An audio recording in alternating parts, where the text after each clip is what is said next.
Assalamu alaikum. In this tutorial video, we are learning about chapter number 2 measurement. The word measurement क्या है? Measurement is चीज़ों को किसी भी चीज़ को मेजरमेंट करना, नाप तोल करना या किसी भी लेंथ की मेजरमेंट करना या स्मॉलेस्ट क्वांटिटी या वैल्यूज़ को हम मेजरमेंट करते हैं। डिस्टेंस हो गया फिर इसमें हमारे पास आती है वेट आता है, किसी भी चीज़ का वेट को मेजरमेंट करना। फिर अगर हम अपनी रियल लाइफ में देखें, जब आप लोग फिज़िक्स में प्रैक्टिकली वर्क करते हैं तो हम करंट को भी मेजरमेंट करते हैं। फिर हम कोई और ऐसा काम करते हैं तो उसमें भी हम मेजरमेंट करते हैं। तो ये तो आपके मेजरमेंट की होगी डेफिनेशन। अब हमने इस चैप्टर से रिलेटेड कुछ इंपॉर्टेंट एमसीक्यूज निकाले हैं for related to M CAT और ई कैट के लिए, तो वो आज हम पढ़ने लगे हैं। तो हम आज सॉल्व करने लगे हैं। पहला जो एमसीक्यूज है वो हमारे पास है, if the following the smallest quantity is. अब कह रहे हैं इनमें से आपने बताना है कि जो सबसे छोटी क्वांटिटी है अमाउंट में, ठीक है, नंबर, ये लाइक नंबर्स हैं तो इस नंबर्स में हमें बताना है कि कौन सा सबसे छोटा नंबर है, कौन सा सबसे छोटी क्वांटिटी है। पहला हमारे पास है 6.65 km, किलोमीटर, ठीक है, km stand for kilometre. B हमारे पास है 0.636 किलोमीटर। सी है हमारे पास 6.35 10⁻⁴ एंड डी है 0.635 10⁻⁸। अब ये 10⁻⁸ और 4 का क्या मतलब है? ये हमारे पास होता है 10⁻⁴ का मतलब है कि हमारी जो वैल्यू है इसके आगे हमने 4 ज़ीरो लगा देने, और 8 का मतलब है कि हमने यहाँ पे आगे और ज़ीरो लगा देने। ठीक है, तो वो पॉइंट में जब हम आगे लगाते हैं तो कोई फ़र्क नहीं पड़ता। मतलब इस साइड पे लगाना है हमें, राइट हैंड साइड पे लगाना है, ये राइट हैंड साइड पे। अगर नेगेटिव का होता तो फिर हम लेफ्ट साइड पे लगाते हैं और पॉइंट को कन्वर्ट करते। अच्छा जी, तो ये हो गई बात। इसको तो ये तो कन्वर्जन है, ये कन्वर्ट करके हमें चेक करना होता है। इसके बाद जो अब आपने जो स्मॉलेस्ट क्वांटिटी मालूम करनी है वो ये है कि अगर मैं यहाँ पे आगे ज़ीरो भी लगा लूँ। अच्छा, सवाल करने से पहले मैं आपको एक बात बता दूँ, आप देखेंगे सब एक जैसे ही नंबर लग रहे हैं। 6.6 और 6.5 तो बड़ा नंबर है, 0.6 देख सकते हैं, और इसके बाद फिर हम 6.3 भी नहीं देख सकते क्योंकि आगे ये भी बड़ी होगी इसमें से। और अब हमें इसमें से बी और डी में से मुझे सिलेक्ट करना है कि कौन सा छोटा नंबर। तो 0.635 ये छोटा नंबर है या 0.636? तो जाहिर सी बात है कि डी हमारे पास स्मॉलेस्ट क्वांटिटी है, क्योंकि अगर मैं आगे और भी 8 ज़ीरो लगा भी दूँ तो उसको कोई फ़र्क नहीं पड़ेगा, कोई भी वैल्यू पे कोई फ़र्क नहीं आएगा। तो D is the right answer. Next है हमारे पास, the millimetre is the unit of, the millimetre is the unit of dash. First option है एक्सेलरेशन, बी ऑप्शन है डिस्टेंस एंड सी ऑप्शन है वेलोसिटी एंड डी ऑप्शन है force. तो millimetre किसकी unit है? डिस्टेंस की यूनिट है। D, B is the right answer. तो ये हमारे पास आ गया, B is the right answer. Third पे आता है 1 माइक्रो सेकेंड इज। अब माइक्रो क्या होता है? 10⁻⁻⁶ होगा, 10⁻⁶ होगा, या 10⁻³ या 10⁻⁻3। माइक्रो आ गया तो 10⁻⁶। अब इसके लिए मैंने आप लोगों के लिए एक बकायदा प्रॉपर टेबल बना दिया, जिसकी मदद से with the help of table आप इजीली तरीके से, अगर इस तरह के सवाल आते हैं माइक्रो पैरामीटर, तो वो आपको इजीली तरीके से सॉल्व हो जाएंगे। हिंट यहाँ पे मैंने एक और मेरे माइंड में आया था, तो 1 नैनोमीटर अगर आएगा तो 10⁻⁹ होता है। और ये मैंने आप लोगों के लिए टेबल मैं आपको शो करती हूँ, तो आप लोग ये, अब यहाँ पे ऐसा ही प्रीफिक्स के ये आ गए हैं सारे। ये मैंने यहाँ पे 2 टेबल्स बनाए हैं ताकि आप लोग इसी तरीके से याद कर सकें इसको।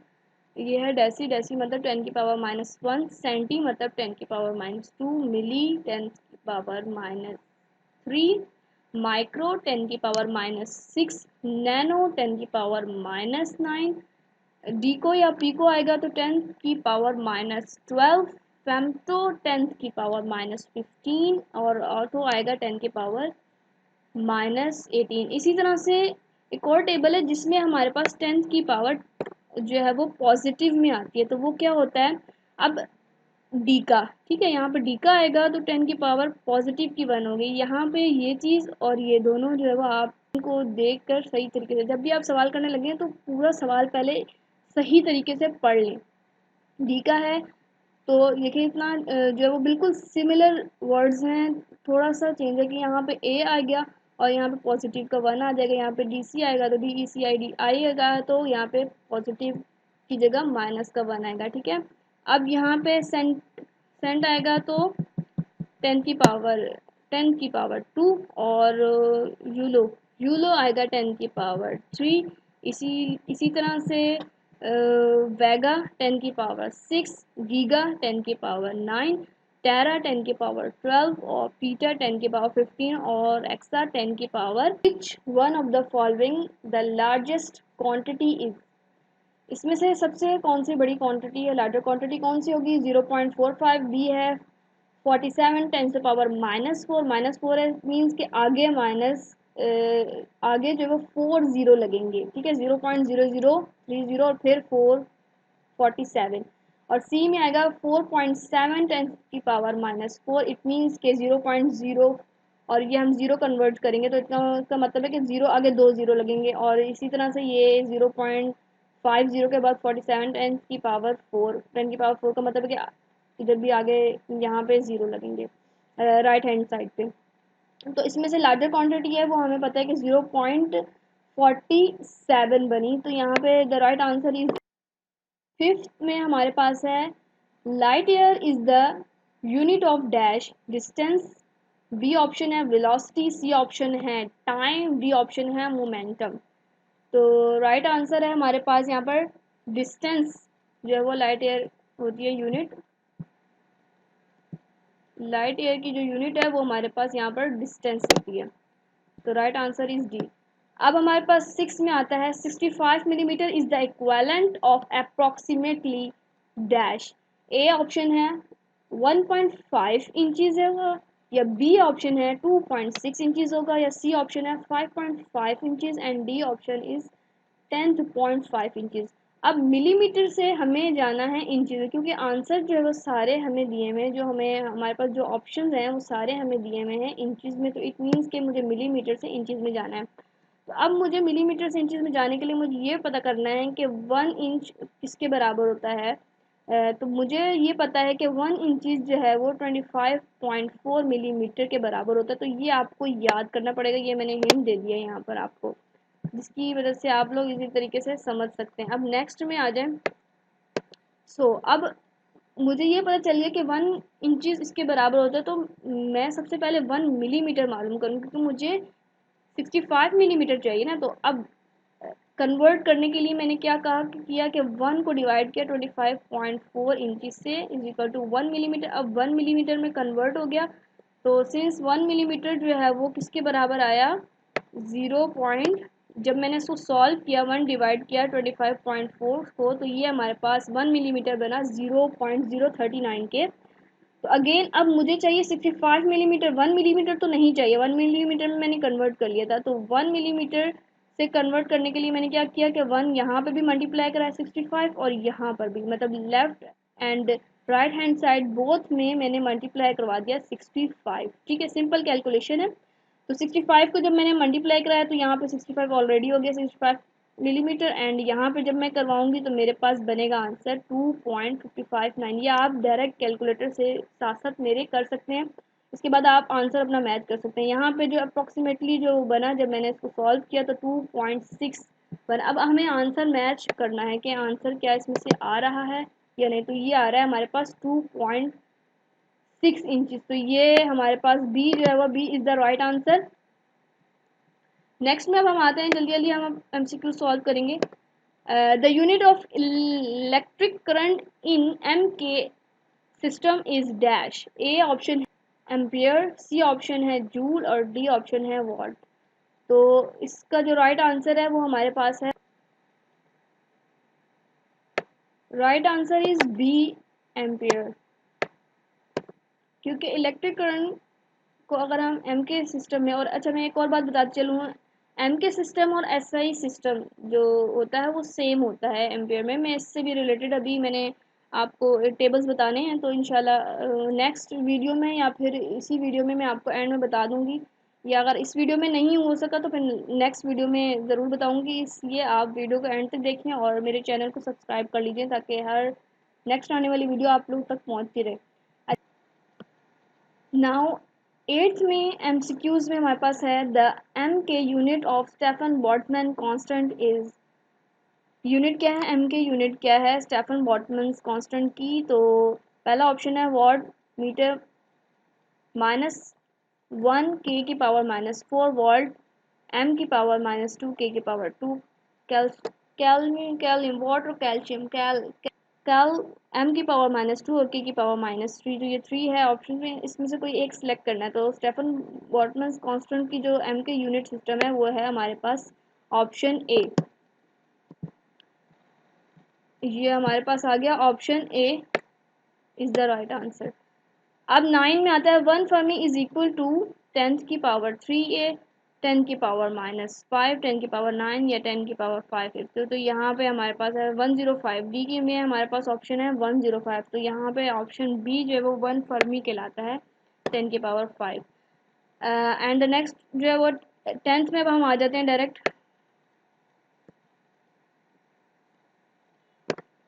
10 में हमारे पास है the unit of talk in international system of unities. अब इंटरनेशनल सिस्टम क्या होता है? इंटरनेशनल मीन्स कि ऐसा यूनिट जो आप पढ़ते हैं इंटरनेशनल कहते हैं, नेशनल स्टैंड फॉर, ऐसा यूनिट स्टैंड फॉर इंटरनेशनल। अब इसमें बताना है आपको क्या है टॉर्क की ऐसा यूनिट क्या होती है, मीटर होगी, न्यूटन होगी, या न्यूटन मीटर या किलोमीटर। तो के एम स्टैंड फॉर किलोमीटर। तो C is the right answer, newton metre. 11 में है हमारे पास 1 hours power is equal to, option A है कि 550 वॉट, बी में है 746 वॉट, सी में है 3300 वॉट और डी में है 30,000 वॉट। तो राइट आंसर हमारा है B 746 watt. D A. Next हमारे पास आता है 12th MCQs. If we are adding the following number. Sometime वो इस तरह के कंफ्यूजन से सवाल दे देता है ऐड और सब्ट्रैक्ट या डिवीजन या मल्टीप्लिकेशन के, जिसमें हमारे पास 3 अब यहाँ पे वैल्यूज़ आई हैं। तो इसको कैसे सॉल्व करना है, हिंट मैं आपको देती हूँ। हिंट मैंने यहाँ पे सॉल्व किया हुआ है। यहाँ पे सबसे पहले आपने कोशिश करनी है कि 2 वैल्यूज़ आपने लेनी है सबसे पहले। और नेक्स्ट में हमारे पास है 12th एमसीक्यूज में if we are adding the following numbers 72.1 plus 3.42 plus 0.333 then the number will be. क्या आएगा अगर हम तीनों को ऐड करेंगे तो हमारे पास क्या नंबर बनेगा? तो सबसे पहले कोशिश करनी है आपने 2 नंबर्स को ऐड करना है और पॉइंट के नीचे पॉइंट लगाना है। यहाँ पे देखें मैंने सॉल्व किया हुआ है 72.1 और 0 हमने क्यों लगाया, क्योंकि जब हम नीचे वाली वैल्यू के पॉइंट के नीचे पॉइंट रखेंगे, अब देखें दूसरी वैल्यू हमारे पास है 3.42, तो ऊपर कोई नंबर नहीं है। तो जब हमारे पास ऐसी कंडीशन होती है तो हम खुद से 0 लगा लेते हैं, ठीक है। तो ये इस तरह से आप लोगों ने सॉल्व करना है पॉइंट के नीचे पॉइंट रख के। अब नेक्स्ट में हमने जब इसको ऐड करना है तो 0 + 2 कितना होता है? 2 ही होता है। 1 + 4 5 होता है। पॉइंट के नीचे पॉइंट आ जाएगा एज इट इज़, और 2 + 3 5 होता है और 7। अब यहाँ पे जो हमारे पास आंसर बना है, अब इस आंसर को और थर्ड वाली वैल्यू को हमने इस 75.52, ठीक है, और एज इट इज़ 0.003 0.003 ले लिया। और यहाँ पे हमारे पास कुछ वैल्यू नहीं थी, हमने ये 2 0 खुद से लगाए हैं ताकि हम वैल्यूज़ को इजीली तरीके से सवाल को सॉल्व कर सके। तो 0 + 3 किया तो 3 आ जाएगा, 0 + 0 करेंगे तो एज इट इज़ 0 ही आएगा, 2 + 0 करेंगे तो 2 ही आएगा, 5 0 प्लस किया तो 5 अगेन, पॉइंट के नीचे पॉइंट आना चाहिए। बस इस चीज़ का ख्याल रखना है कि आपने पॉइंट के नीचे पॉइंट वाली ही वैल्यू लेनी है। अगर आगे पीछे करेंगे तो कैलकुलेशन गलत हो जाएगी और आंसर भी सही नहीं आएगा। 5 0 प्लस तो सबको पता है कि 5 ही होता है। और इसी तरह से हमारे पास जो आंसर बना वो बना 75.52 5203 आंसर बना है। अब हम ये चेक करते हैं आंसर के, वो यहीं तक ही है क्योंकि वीडियो बहुत लेंथी जा रही है। तो मैं चाह रही थी कि टॉपिक्स को लेकर कवर किया जाए स्टेप बाय स्टेप, और साथ साथ जो है वो आपको जो भी यूनिट्स वगैरह हैं वो सब आपने इजीली तरीके से याद कर लेना। टेबल की जो पिक्चर है वो मैं एंड में आपको शो कर देती हूँ ताकि आप लोग इजीली तरीके से वहाँ से भी लिख सकें। आज का टॉपिक यही था कि इंशाल्लाह जो ये टॉपिक अभी चैप्टर नंबर 2 कवर नहीं हो, क्योंकि इसमें भी बहुत सारी डिटेल और बहुत ही बेसिक बेसिक सी छोटी छोटी सी चीज़ें हैं, वो इंशाल्लाह नेक्स्ट वीडियो में हम पढ़ेंगे। तो चैनल को सब्सक्राइब कर लीजिए, वीडियो को अगर पसंद आती है तो लाइक कर दें। बहुत बहुत शुक्रिया आप लोगों का वीडियो देखने का, और thanks for watching my video. इंशाल्लाह नेक्स्ट वीडियो के साथ मिलते हैं। अल्लाह हाफिज़।